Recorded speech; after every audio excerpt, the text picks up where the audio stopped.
அந்த வார்த்தையை மட்டும் நிக்கிறேன். அந்த கட்சி தலைவருக்கே தெரியாம இந்த ஆட்சிக்கு ஆதரவு தர வச்சீங்க. இப்ப நான் சொல்றதுலாம் ரொம்ப டீசென்டான வெர்ஷன். அந்த கட்சி தலைவர் உட்காருங்க உட்காருங்க. உங்களை சொல்ல உங்களை சொல்ல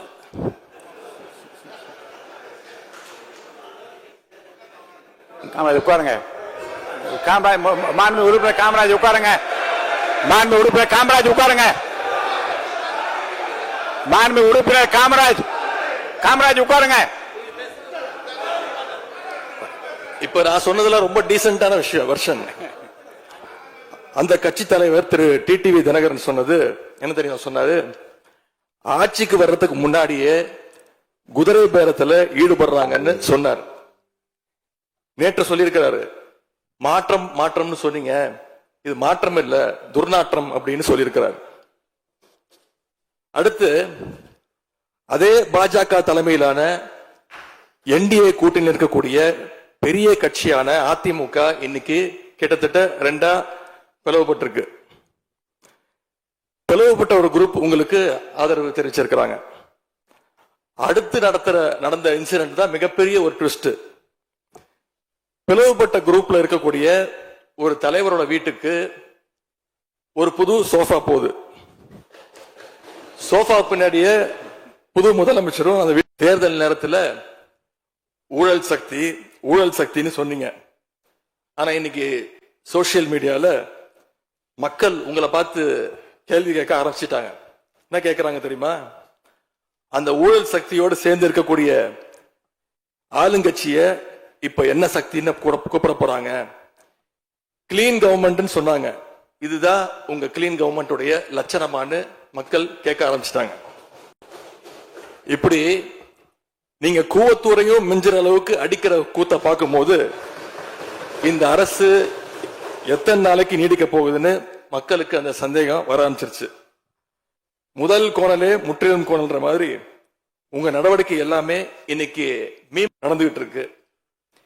இப்படி எம்எல்ஏக்களை எல்லாம் கடன் பெற்று ஆட்சி நடத்துகின்ற முதலமைச்சர் தான் அளித்துள்ள போலி வாக்குறுதிகளை நிறைவேற்ற முடியாதுன்னு தெரிஞ்ச உடனே முந்தைய அரசு, அதாவது எங்களுடைய அரசு, வளர்ச்சிக்காக பெற்ற கடன் குறித்து தவறான கருத்துக்களை தந்து மக்களை இன்னைக்கு திசை திருப்ப முயற்சி செஞ்சு கொண்டிருக்கிறார்.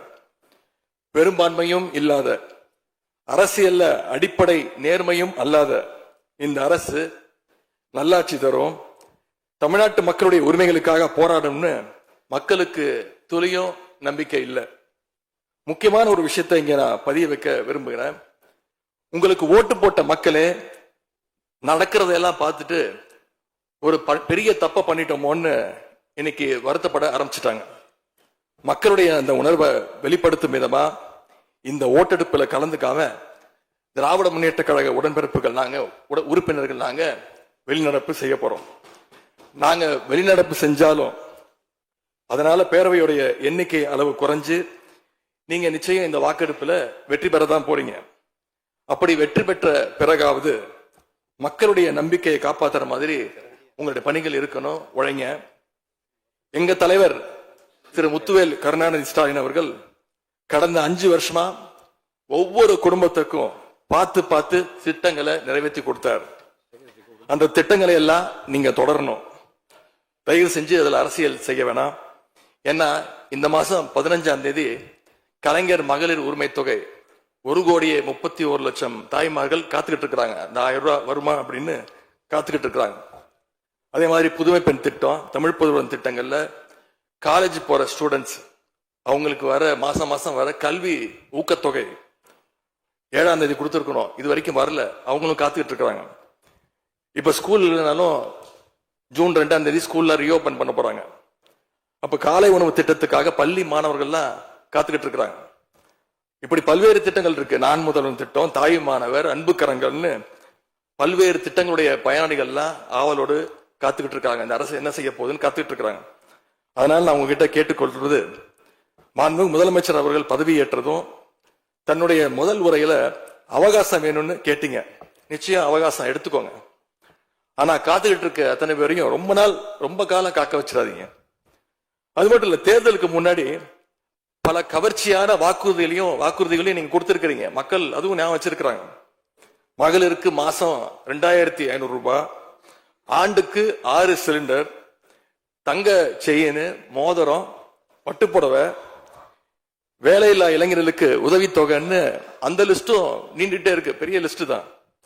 அதுல ஒரு சில வாக்குறுதிகளாவது முதல் கையெழுத்துல நீங்க நிறைவேற்றுவீங்கன்னு மக்கள் எதிர்பார்த்தாங்க. நீங்க வாக்குறுதிகளை சொல்லும் போது நடைமுறைக்கு சாத்தியமானதை மட்டும்தான் சொல்றேன்னு எல்லா கூட்டத்திலையும் திரும்ப திரும்ப சொல்லியிருக்கிறீங்க. எனவே அதை விரைந்து செஞ்சு காட்டுங்க. இந்த நேரத்தில் எங்க திராவிட மாடல் ஆட்சியை பத்தி நான் ஒன்னே ஒன்று மட்டும் குறிப்பிட விரும்புறேன். நாங்க ஆட்சிக்கு வரும்போது 2021 கடுமையான கோவிட் பெருந்தொற்று காலம், செகண்ட் வேவ். அப்ப மாநிலத்துடைய பொருளாதார வளர்ச்சி எவ்வளவு தெரியுமா? வெறும் 0.7%. அந்த நிலையிலையும் எங்க தலைவர், எங்க முதலமைச்சர் அப்போ முதல் கையெழுத்திலேயே மகளிருக்கு விடியல் பயண திட்டத்தை கொடுத்தார். முதல் நாளே எல்லா குடும்பங்களுக்கும் 4000 ரூபாய் லாக்டவுன் உதவித்தொகையை எங்க முதலமைச்சர் கொடுத்தார். ஆவின் பால் விலை குறைப்பு, இப்படி முதல் நாளே 5 கோப்புகள்ல கையெழுத்து போட்டார். ஒரே மாசத்துல தேர்தல் அறிக்கையில சொன்ன மாதிரி பெட்ரோல் விலைய லிட்டருக்கு 3 ரூபாய் குறைப்பதற்கான உத்தரவையும் எங்க முதலமைச்சர் போட்டார்.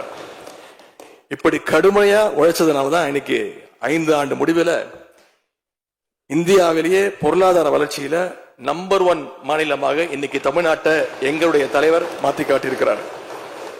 நாங்க நம்பர் 1 மாநிலமா மாத்திட்டு தான் ஆட்சியை விட்டு போயிருக்கோம். உங்க ஆட்சியை பொறுத்த வரைக்கும் வெறும் இன்ஸ்டாகிராம்ல ரீல்ஸ் ஆட்சியா இல்லாம ரியல் ஆட்சியா நடத்துங்க. அது மட்டும்தான் மக்களுடைய கோரிக்கை. எங்களுடைய தலைவர், திராவிட முன்னேற்ற கழகத்துடைய தலைவர் முத்துவேல் கருணாநிதி ஸ்டாலின் அவருடைய கட்டளையின்படி நீங்க ஆட்சியை தொடர நாங்க தடையா இருக்க விரும்பல. அந்த வகையில பேரவையிலிருந்து நாங்க வெளிநடப்பு செய்யறோம். நன்றி, வணக்கம்.